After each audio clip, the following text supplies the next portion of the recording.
everyone, Effie here. Today I'm going to show you how I made this card using our Holiday Love Poinsettia stamp and our Christmas sweater stamp. So I started off by stamping the large floral image from the Holiday Love Poinsettia set in our Noir Dye Ink on just some regular cardstock.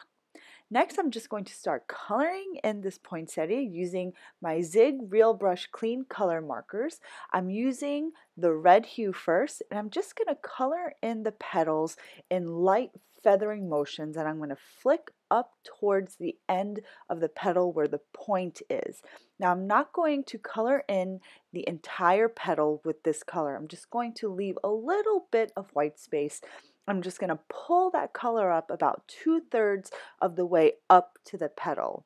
And then I'm going to add just a little bit more color at the tips of the petal. And I'm just going to use the same light feathering strokes as I color in the entire poinsettia.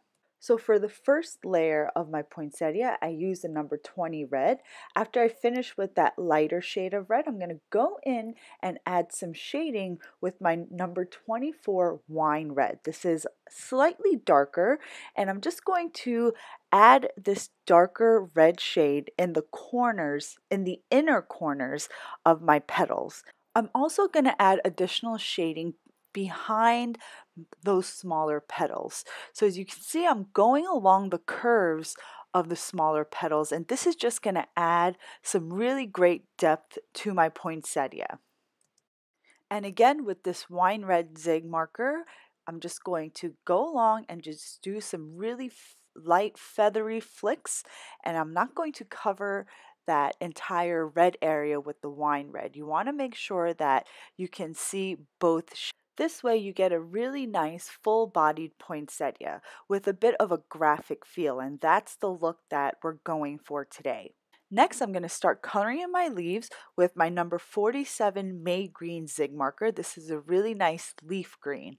So I'm just going to use the same light feathery strokes, and I'm going to use the same technique. I'm going to feather from the inner portion of the leaf, and I'm going to go about 2/3 of the way up to the point of the leaf, and then I'm going to add some strokes going the opposite way from the point to the inner portions of the leaves. After I'm done coloring that first layer of the green, I'm going to go in with my number 400 Marine Green Zig marker. This is a really deep shade of green, and I like using it for the inner portions of my leaves, and I'm going to use the same light feathery strokes just to add a little bit of depth.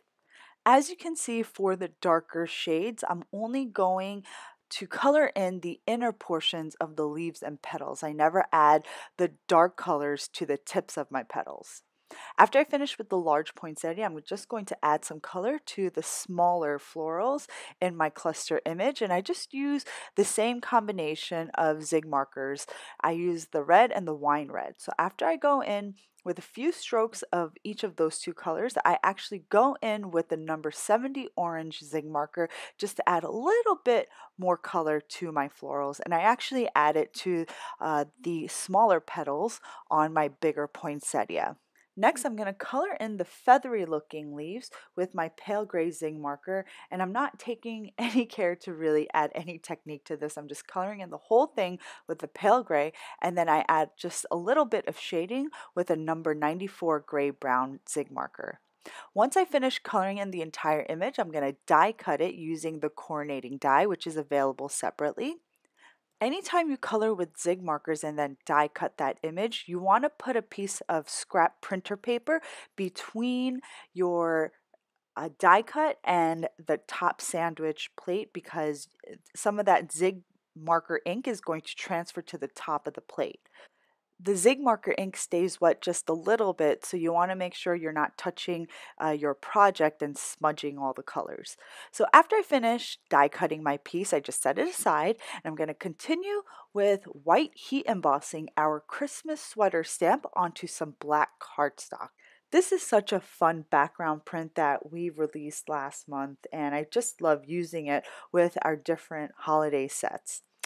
Next, I took the Season's Greeting Sentiment from our Holiday Love Poinsettia set, and I stamped it onto some cardstock using our Noir Dye Ink, which is a dark crisp black Dye Ink.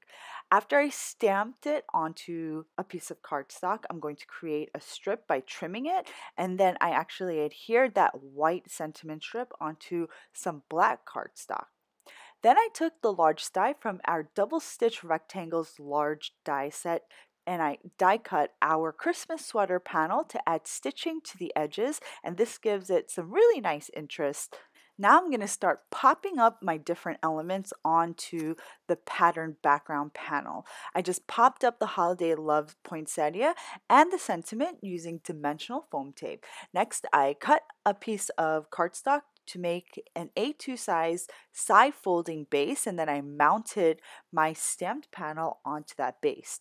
Lastly, I'm going to finish off my card by embellishing it with some beautiful medallion gold sequins in varying sizes. We have 10, 8, 6, 5, and 4 millimeter sizes. So that's it for me today. I hope you guys enjoyed today's video. Make sure to subscribe to our YouTube channel because I update it frequently. As a matter of fact, I will be creating a video every day until Christmas to provide some inspiration for your holiday cards this season.